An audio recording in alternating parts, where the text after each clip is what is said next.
ഗ്രാമിക ന്യൂസിലേക്ക് സ്വാഗതം. ധർമ്മടം അണ്ടല്ലൂർ ഭാഗങ്ങളിൽ തെരുവ് നായശല്യം രൂക്ഷം. കഴിഞ്ഞ 2 ദിവസത്തിനിടെ 7ഓളം പേർക്കാണ് തെരുവ് നായയുടെ ആക്രമണത്തിൽ പരിക്കേറ്റത്. ധർമ്മടം ഗ്രാമപഞ്ചായത്ത് പരിധിയിലെ വെള്ളൊഴുക്ക്, കിഴക്കേപ്പാലയാട്, കൈരളി, അണ്ടല്ലൂർ ഭാഗങ്ങളിലാണ് തെരുവ് നായശല്യം രൂക്ഷമായിരിക്കുന്നത്.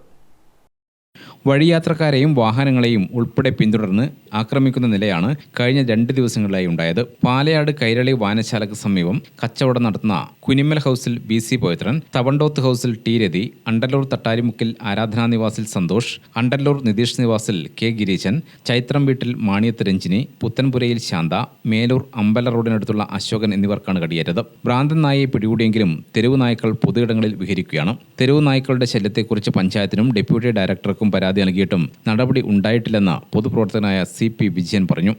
ഇവിടെ ഇപ്പോൾ കുറച്ചു കാലമായിട്ട് തെരുവുനായ ശല്യം ഉണ്ടായിട്ടുണ്ട്. പല പ്രാവശ്യവും ഡെപ്യൂട്ടി ഡയറക്ടർ ഓഫ് പഞ്ചായത്ത് എന്നിവർക്ക് പരാതി പറഞ്ഞിട്ടുണ്ട്. എല്ലാവരും അവർ പറയുന്ന പരാതി ധർമ്മടം പഞ്ചായത്തിലും അനിമൽ സെക്ഷനിലും പരാതി അയച്ചാൽ മതി. പക്ഷേ ഇതുവരെ ഒരു നടപടി ഉണ്ടായിരുന്നു. എൻ്റെ കയ്യിൽ നിന്ന് നായ് പിടിച്ചതിന് ശേഷം 300 രൂപേൻ്റെ അടുത്ത് ചിലവായിട്ടുണ്ട്. സ്റ്റേഡിയത്തിലാണ് കണ്ടമാനം നായ്ക്കൾ ഉണ്ടായിരുന്നത്. പിന്നെ രാത്രി കാലങ്ങളിൽ ചെറുക്കുനി ടൗണിലും മധ്യപ്രദേശത്തുള്ള നായ്ക്കൾ ശല്യം കൂടുതലാണ്. പക്ഷേ ആരും ഉത്തരവാദിത്തപ്പെട്ട് കളയുന്നില്ല. പഞ്ചായത്ത് പറയണം, അവിടെ പറയണം, ഞങ്ങൾക്ക് അവരെയെന്ന് 2 പ്രാവശ്യം പറഞ്ഞപ്പോൾ ഫണ്ടില്ല എന്നാണ് പറഞ്ഞു. ഈ ഫണ്ട് എടുക്കുമെന്ന് VR കൃഷ്ണയ്യർ എന്ന് പറഞ്ഞാൽ ഫണ്ടില്ല എന്നുള്ളൊരു വാക്ക് പറയാൻ പാടില്ല. ഇങ്ങനെയാണുള്ളത് ഗതി. ഇങ്ങനെ പോയി ഇന്നും ഇന്നലെ ആയിട്ട് 7 ആളെ നായി കടിച്ചിട്ടുണ്ട്. ഒരു ഉത്തരവാദിത്വം ഏറ്റപ്പെട്ടെടുക്കുന്നില്ല. വേണ്ട നടപടി സ്വീകരിക്കണം. അത് വിനീതമായി അപേക്ഷിക്കുന്നു. ഗ്രാമിക ന്യൂസ്, തലശ്ശേരി.